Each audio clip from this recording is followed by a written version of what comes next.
All right, guys. So it's time to paint the dash. I have most of the wiring done inside. I made it look somewhat decent.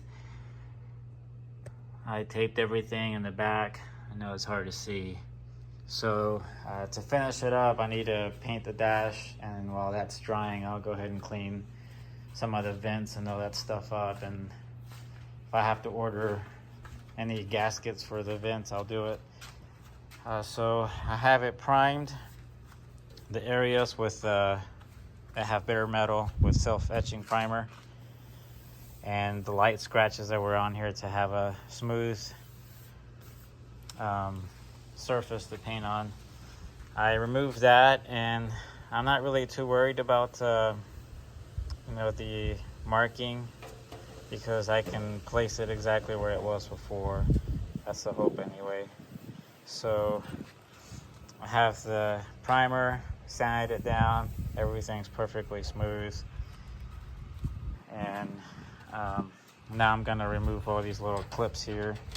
So I don't think these were painted from factory. I'll probably paint those black, and the bolts down here. So now I'm just gonna put a degreaser on there, and should be ready for paint. So let's go ahead and do that so we can get it painted and hopefully back in the car soon. All right, guys, I got this thing cleaned up. I'm doing it here because it's kind of windy today, and I'm doing it outside. But here's the color, and I feel like it's pretty close to the original. It does have a little flake in it, or metallic color to it. It's really, really nice. So now I'm just gonna mix the proper ratios. It's a 1:1. I got this paint at a local store nearby, and just getting ready to reduce it and put it in the gun and start spraying.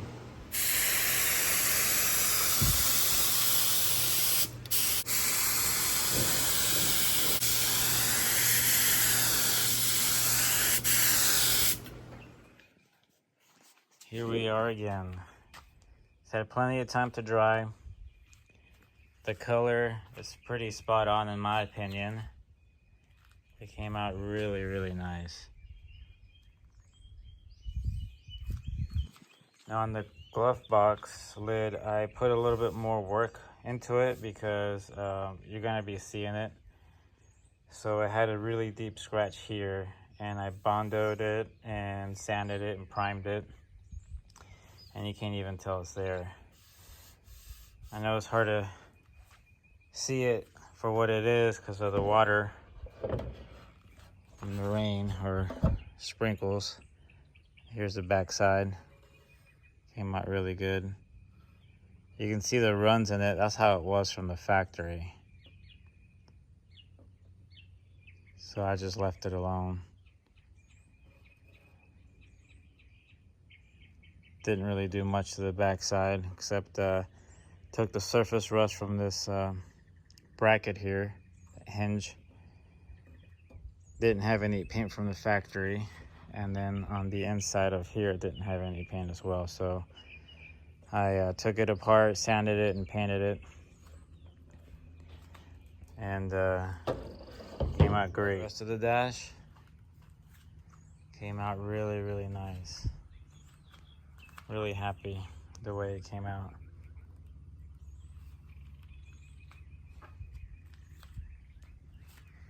Now, if I were to do this again, I would pay more attention to the little stuff that you think you got and you really didn't.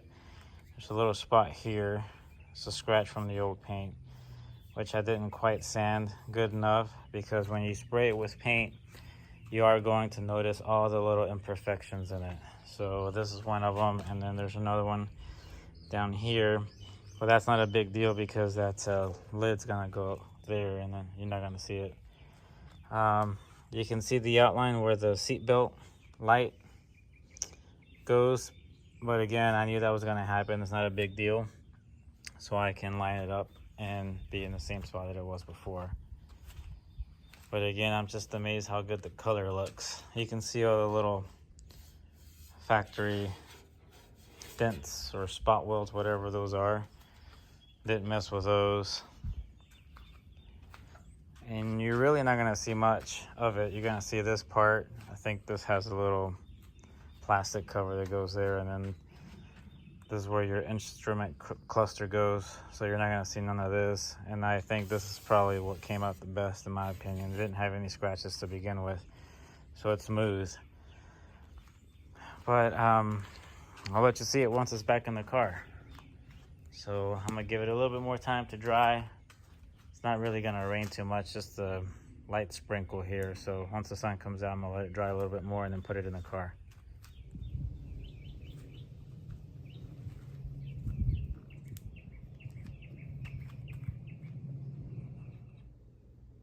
Here is the dash installed, bolted down, have the switches back on. It really just kind of starts to transform the car a little bit. That looks great. Painted the column to match, and it's coming along nicely. So gonna go ahead and clean up some of this wire mess that I have here, make it look a little bit more presentable, and maybe tidy up a few little things that I have going on. I'm not gonna put the plastics on yet because they kind of wore out. So I need to research to see what I can do to make them look a little bit nicer.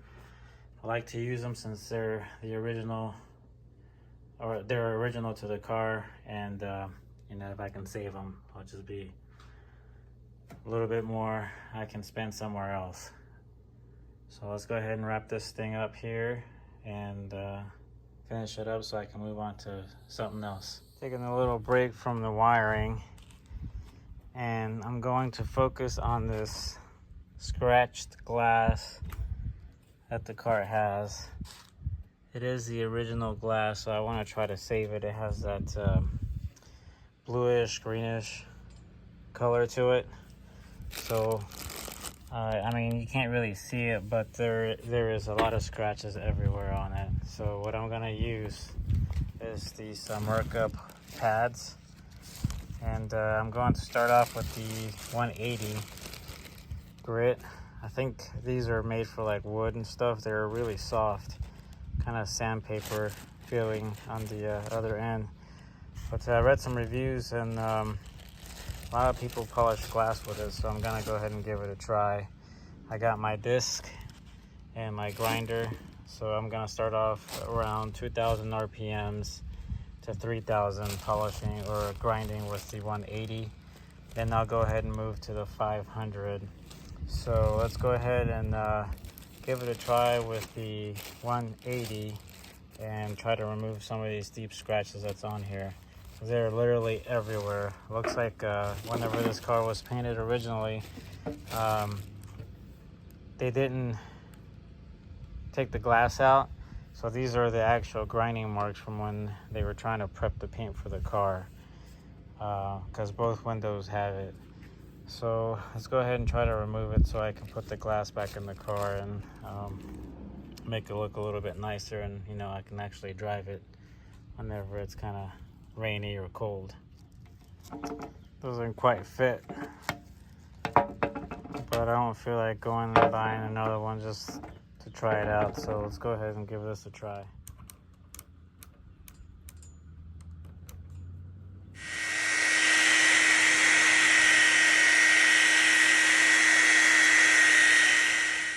It's coming along. Looks really good. I got that big old scratch that was coming along here. I'm mostly gone. There's this little section here that I'm working on. It's just letting it sit for a little bit because I don't want it to get too hot and then it'll break. So I have this left, and then there's one or two little ones going up and down here. And then once I'm done with this, I'll move on to the 500.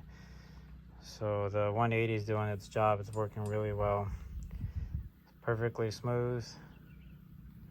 So I'm gonna let it cool off a little bit, and then I'll do the 500 and I'll show you what that looks like here in a little bit. Here it is after the 500. It's starting to get a little shine to it.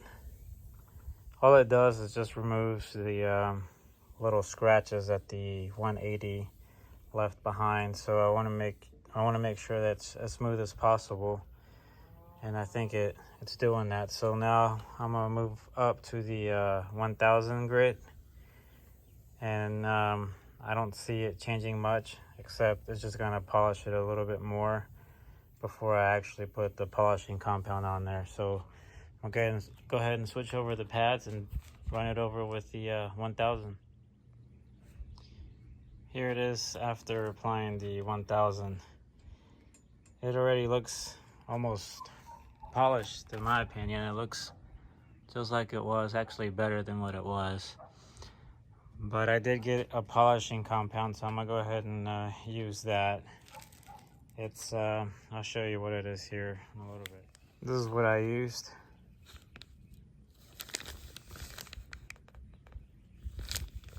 And put it on this water bottle with a little bit of water. Doesn't take much. Actually, that's what the instructions were. So I'm gonna go ahead and apply that on there, and then I'm gonna use these pads here. These are polishing pads. So go ahead and polish them. 5 inch is all I could find. I couldn't find a 6 inch. I got them on Amazon, so I'm gonna make it work. And once I polish it, I'll show you what it looks like. Here it is after one pass. It's hard to tell, but it's just as good as new. So that stuff really does work pretty good. I've used it one other time, but I didn't pay as close attention as I did today. And if you follow the instructions, you know, go from a 180 to 500 to 1000, you're gonna come out with it looking just like this or better. So I'm gonna go ahead and polish it a little bit more. I think it's good, but just to be safe, just one more time, and then we'll call it good for this one. And here is what it looks like after it's all been done and polished. Came out great. Pretty much like new, or better.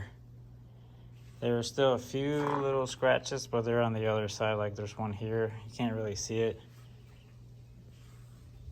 And good thing about doing it this way is that you can still do it when it's in the car.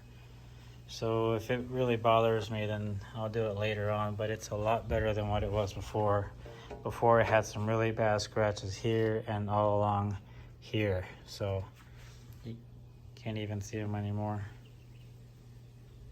So I'm happy the way it turned out. All I have to do now is put it on the car and see what it looks like on the car. Now that I have the glass polished for the front two doors, I am going to install the hardware to open the door and you know, put all the mechanisms that go in there, because I won't be able to have as much access to it once the glass goes in. So I already put this lock in, and I went ahead and polished it too, so it came out really, really good. It's nice and shiny. It does have a few little deep scratches like there, but overall it looks brand new. And that's a good thing about the stainless, that it just polishes really nice. I have a new door handle because that is chrome, it's not stainless. And all I used to polish it was this buffer from Harbor Freight, and then the compound. That's what I got. They have several ones, and I just kind of picked one and went with it. It says for all purposes, or for all purpose metal. brass, aluminum, copper. So just take your pick, and I'm sure it'll come out great. And it comes with, I don't remember if it came with these pads or not. I think it did. But anyway, it came out really, really good.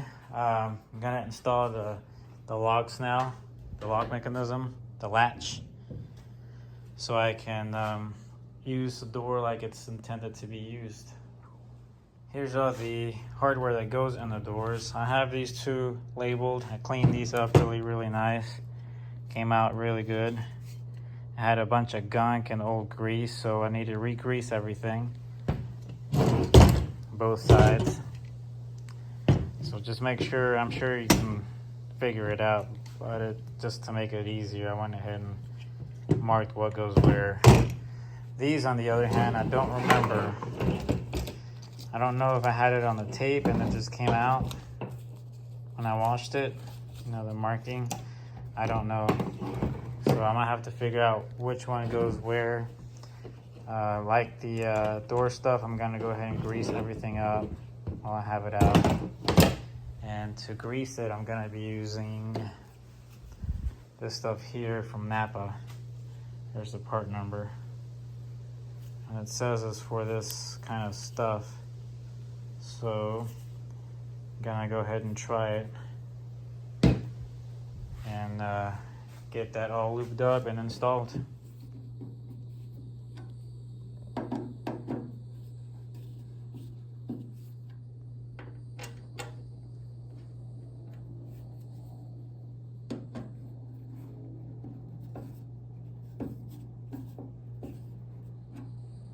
I'm gonna go ahead and install some of these little bars and stuff. So they have some rubber grommets around them. So I'm gonna get some more of that lube from Napa and put a little bit on the shaft, a little end here,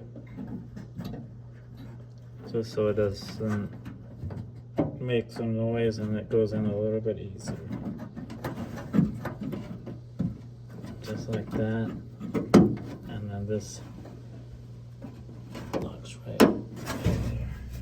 Now that I have the latch hooked up, I'm gonna get ready to install the actual pretty part that goes outside. This is the reproduction part. And it looks good. It doesn't look as good as the original. This is the original one. I'm gonna go ahead and keep it in case I ever decide to just get it re-chromed. Obviously the stamping is a little bit different. The original versus the reproduction one.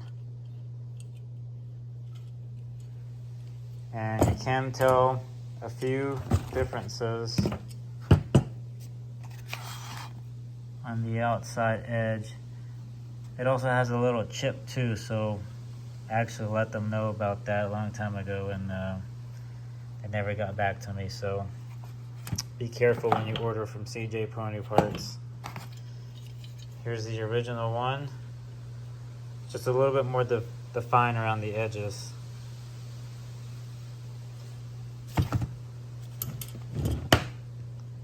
And the texture is a little bit different in the inside as well. I mean, obviously this one's a little dirty, but it's older.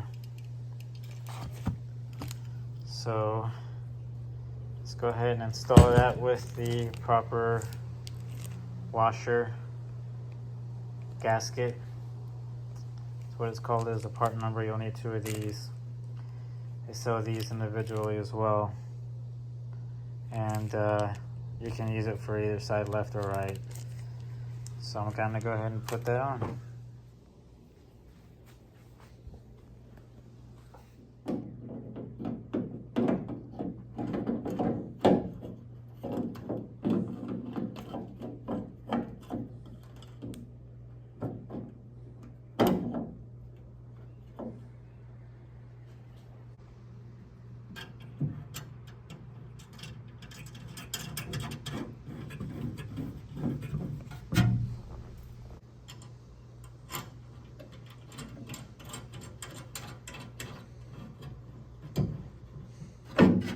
Now that I have that nicely installed where it needs to go, I need to transfer some parts from this old one. I need to put this on the new handle so I can install that little shaft that goes on here and then secure it with this clip.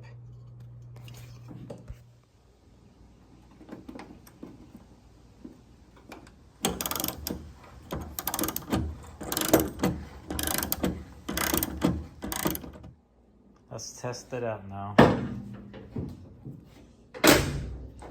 And done. Magical sound. I haven't heard that in a long time.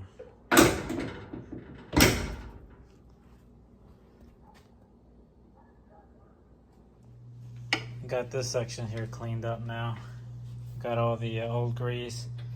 Took these little plastics and got this shaft out as well, cleaned it. It has some really hardened grease on there. Took the plastic, this one has like a little pin, took that out, cleaned it. So I'm gonna re-grease everything, and I'm gonna take these off to make it a little bit easier to install.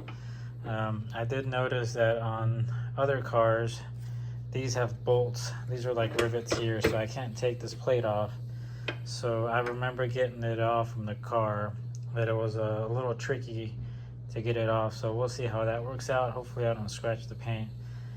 So I'm gonna go ahead and try it and see how it goes. So wish me luck. Now I didn't record me putting the window in because I remember getting it out and it was a pain in the butt to get out. I've seen some videos on other cars that these are not riveted. Mine are. So I cannot take this bracket out. So I have to put the entire window with the bracket, which makes it a lot more difficult. So I pretty much have to bend this thing to get it in there, and I got it in through here, and then I kind of tilted it up and slid it forward, and it was a mess. But I got it in. Now I'm gonna put these guides in, and I have them marked. So I think this one goes up here like that in the inside. These I'm gonna have to figure out where they go. Looks like they're just stops for the window not to fall all the way down. So I'm gonna go ahead and get that put on, and then I have this top here taped off to kind of protect the paint as best as possible. So I'm gonna get this finished here. I got the handle on. This is just here because you have to roll it up and down to get the window. I got everything greased. I'll probably still have to adjust everything, so everything's kind of loose for now. So now let's get ready to get those guides on, and I'll be done with this side for now anyway. Here's a look at what the rest of the glass look like. All these are scratches done by some kind of a grinder or something like that. They didn't even bother to take the glass out whenever they painted it last. They painted it black from blue, and it looks like they left the glass there and just kind of sanded it with the glass in place, and you can see a lot of the old black paint. They didn't even tape it. So I'm gonna go ahead and fix this glass too, like I did with the other glass, so I can install it. And I'm gonna remove this, and hopefully I can rebuild it. I need to find these rubber gaskets and or weather strip and put it on this little trim here. So let's go ahead and get to that so I can finish up at this portion of the car, and then all I have to do is the other side. Here is the glass. Once it's all finished and polished, all the scratches over here are completely gone now.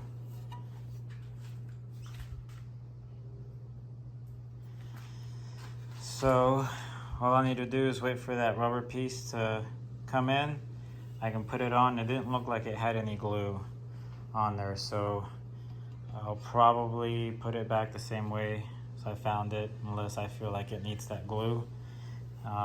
And then I can go ahead and install it. So this one should be a little bit more easy to to do versus the one for the front door.